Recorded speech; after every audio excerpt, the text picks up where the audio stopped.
Alright, basic movement part 2.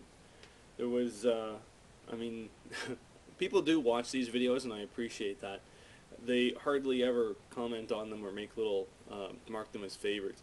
The basic editing one that I did previously, or the basic movement one, sorry, actually I think I got 3 or 4 people marking it as a favorite, which means it's like overwhelmingly successful. So we're going to continue along that line with basic movement part 2. Just to recap, last time we covered the magical keys, the J, the L, the K, the H, the little W, the big W, the little E, the big E.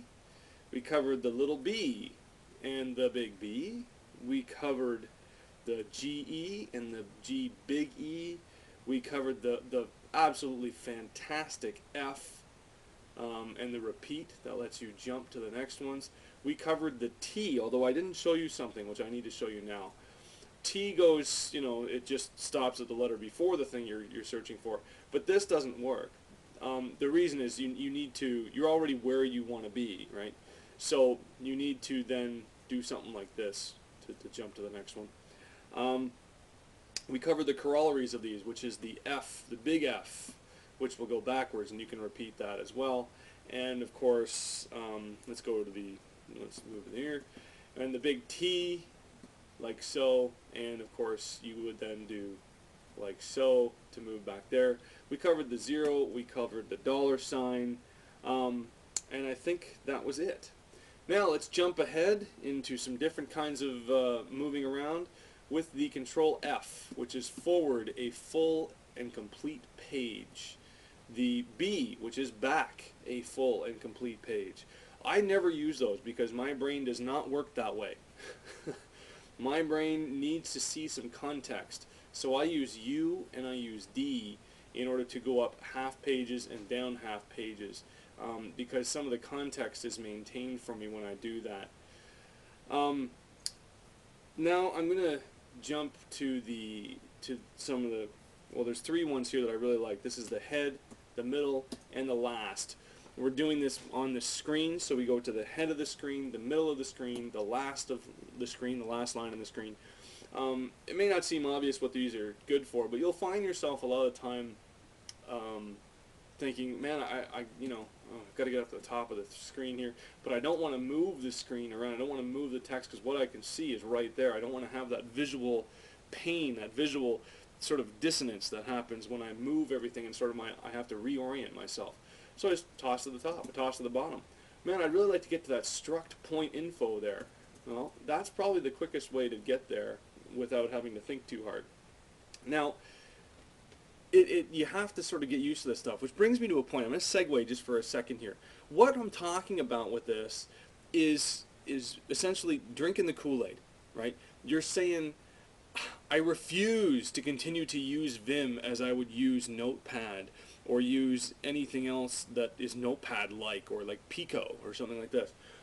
I am going to use Vim the way it is intended to be used, and yes, I may start going slower initially. I may actually start editing slower than I would in Notepad, but I know that within a fairly short period of time I'm going to start shooting past Notepad, and I can go faster than I could ever go in Notepad. Drink the Kool-Aid and say, damn it, I am not going to continue going like this and going like this. I've been seeing people do this lately. I do know some people, I kind of bully them into using Vim because they're smart programmers, they're good guys, and they're using terrible editors. So I'm mean to them and I push them into doing this. But I see them doing things like this. They'll go like this, and then they'll go, okay, I want to do this like that. Okay, and then I want to unindent this, so I'll do that. It's terrible. This is an awful way to do it. So just choose now to say I'm going to do this and do it right. Okay, segue over. Now let's use something different. We'll do the double G, takes us to the top. A lot of people should know that one. Big G takes us to the bottom. If we want to go to line 500, it's 500 big G. And now let's move on to one of the sexiest things. This one is famous beyond anything else in Vim, I think, is the star. I'm going to turn on the highlighting. The word you're on, if you hit star, what it's going to do is it's going to turn that into a search term, and it's going to start searching on that. So now you can hit N. Just like you had gone in and done this. And you'll see why I did this boundary in a minute. These things here are boundaries. This backslash less than backslash greater than is a boundary. I'll show you what that is in a minute. But it's just like doing that, except you don't have to do that. You just hit star. Okay? Think about it if it's like this long one here. Holy Moses, right? Who's going to want to come in here and say NS line 2? I mean, I'm not even going to do it. Forget it. You can also do that. Now you can go. This takes you forwards, of course. Now you can always switch directions with any search term by hitting Shift N. N takes you in the direction you were going, and star is a forward search. N will therefore take you backwards. If you wanted to start going backwards in the first place, you hit the sharp. Okay, that takes you backwards. Now you want to go forwards, big N takes you forwards. Okay? Now, I did show you that what it's doing is I'm gonna put in where the cursor is right now. I'm gonna put in what the actual search term is, with a little bit of a trick that I'll show you at some future point. But that's what the search term looks like, and it's the fact that it can only match what is currently this full word. If there are parts of this word, it won't work. Now what I'm going to do is I'm going to find something I happen to know exists. Swap. I know that exists here. I've searched on that. Now I want to use star on that, and I'm only finding these things because I have those word boundaries in there, because it looks like that. Okay?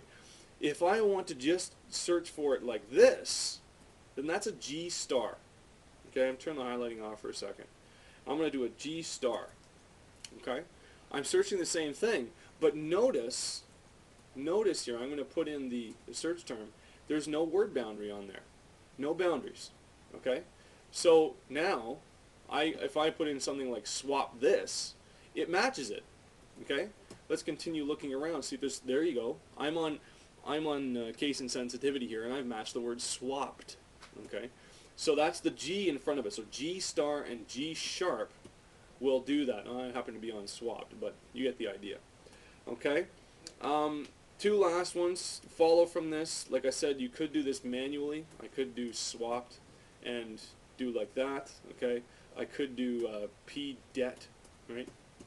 And I could search like that. And I could do in the reverse order. I could do fabs, right?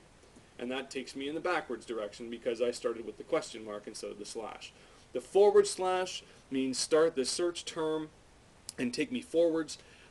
Question mark is the same thing, it just starts in the reverse direction, and of course, as always, you can use big N to reverse the direction that you were going in initially.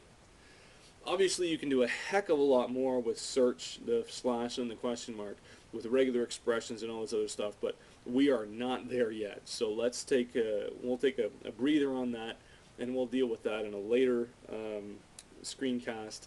But for now, let's cut it off at that, and we'll just recap.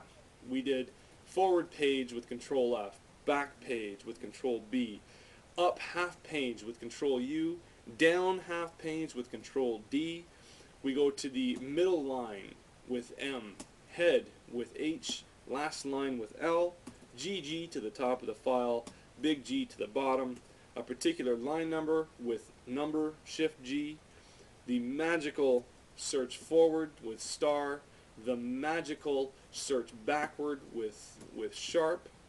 We have the manual search forward like so with forward slash, and the manual search backwards with question mark. Alright, that's it. Back to the segue. Man, if you touch the arrow keys, slap yourself. Just do it. And say, I'm not going to do that, there's got to be a better way. There are more ways to move around. We're going to cover them later. These are the major ones right now. They're the most often used. Between the last screencast and this screencast, I think we've covered a heck of a lot of movements that should make your life a hell of a lot better. Stop using the arrow keys, stop using the mouse, and start doing things in a very productive manner. That's what Vim is all about. All right. Enjoy, folks. Have a good one, and I'll see you again soon.